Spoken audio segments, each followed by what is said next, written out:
A lot of football fans struggles with the idea of data in football.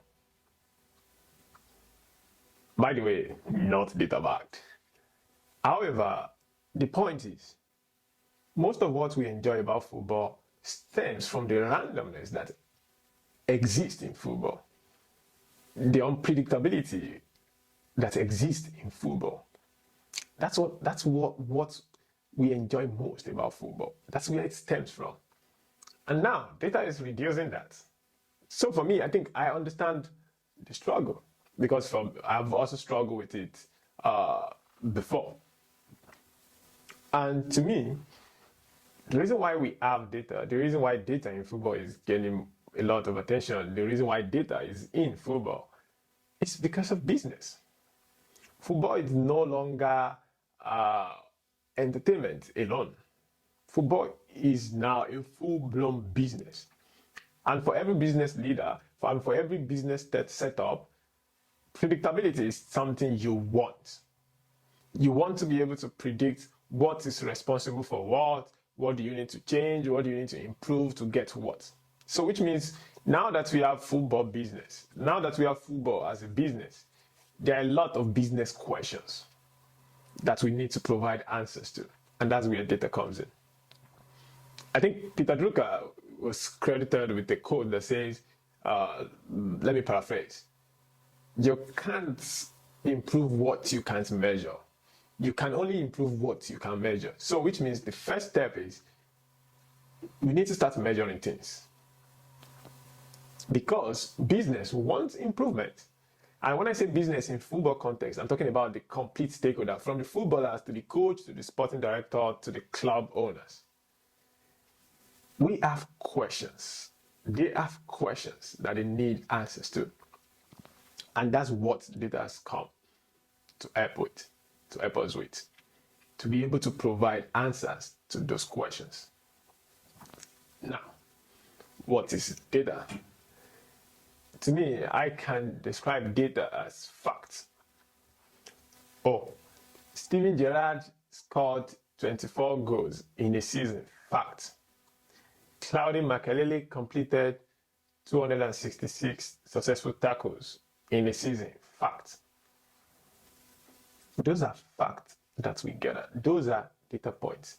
And from these data points, after you aggregate them together, what we are looking for is information. What information are you looking for depends on your objective, on the questions you're asking. And to me, because football has now become a full-blown business industry, football is now a business to a larger extent. We have a lot of questions simply because people are seeking improvement. And to me, it's also not, this is not something that is exclusive to football. You have it in every areas of life, in every industry. Even in personal finance, we try as much as possible to gather data points about our expenditure, about our income, so that we can predict our saving rate, our pension, our investment rate. You get the point. And it's not fundamentally different from football business. And that's why we have the significance attached to data in football growing every day. So let's look at the fundamentals, properties of a data. We call it the three V's: the velocity, the variety, and the volume. So let's start from the volume. I have a business question of, I need to sign a footballer that can score 40 goals in a season. Depending on my scope and the constraint I'm working with, to answer that question, I might need to go as far as gathering data points about every footballer that I identify as a striker across the whole globe, across my league, across my country, across my continent. That's the volume, because you can imagine how much of data points you're going to get for that, because you can first start from the number of players, number of strikers, number of goals, number of seasons they've played. That's what we mean by volume. The velocity. How fast am I getting this data? How fast do I need this data to be able to provide answers to those questions? And let me give you an example. As a coach, I need to make a substitute because my tactical approach requires my midfielders to have nothing less than 70% successful passing rate. Now, this is something I need to be able to measure as it's happening in the game. If I need my defensive midfielders or my defenders to have like 90% successful area duels, I need that kind of data as fast as possible, and they are also coming in as fast as possible. So that's what I mean by velocity. How fast do you have this data coming in? How fast do you need them to come in? Because you need to provide answers to a particular question you have. Then you look at the variety. In what form do I have this data? In what form do I need to have this data? In audio form, in texture form, in video form? In what form do I need to store them so that I can process them? Those are the 3 V's of data: the volume, the variety, and the velocity. The 3 V's: the volume, the variety, and the velocity. Now, I have my question. I'm getting the data.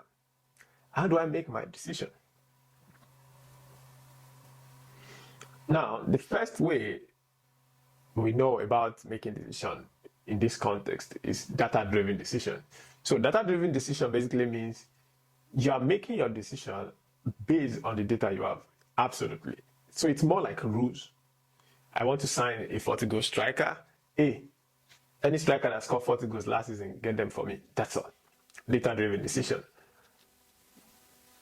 The second one is data-informed decision. I still want to sign a 40 goals a season striker, but I'm not just going to make my decision based on the ones that scored 40 goals last season, but I'm going to get that data points too, and I'm going to make my decision based on that information. I've been informed that player A, B, C, D can score 40 goals in the season because they did so last season or season before the last, but I'm not going to make my decision based on that.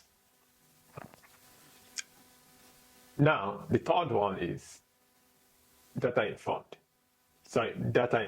which means the questions I have are not so clear, and sometimes I don't even have questions. I'm just looking for patterns, and I have the data. And from the data, I can spot patterns, I can spot trends. And using that, I can use it to formulate, I can adopt that as part of my own data strategy.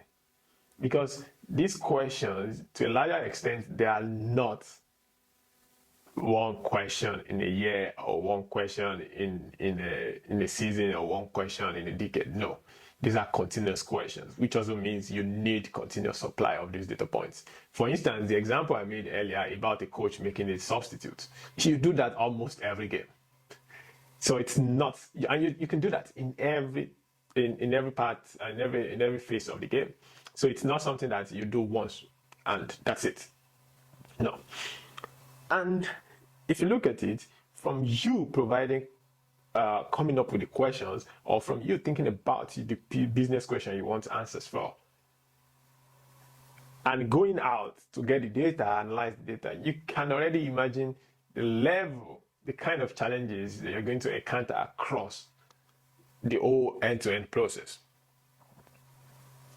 And we have a lot of them actually, but despite the level of challenges you are going to encounter, despite the level of challenges, the number of challenges people have encountered in the past about coming up with a data strategy for their organization, we are still trying as much as possible to get involved. Despite all the challenges, we are still trying as much as possible to adopt data. So which means the value we get from coming up with this strategy far outweighs the challenges we're facing. But that does not mean these challenges are not there or that you can ignore these challenges. And in subsequent episodes, I will be discussing with data professionals to discuss more about these challenges. And also, in subsequent episode, I will try as much as possible to do a deep dive as regards this data in football and some of the aspects of football where we've seen data getting more recognition. And for anyone watching, let me know in the comments what your opinion about data in football is, or what your opinion about data is generally. Till then, see you and thanks for watching. Bye.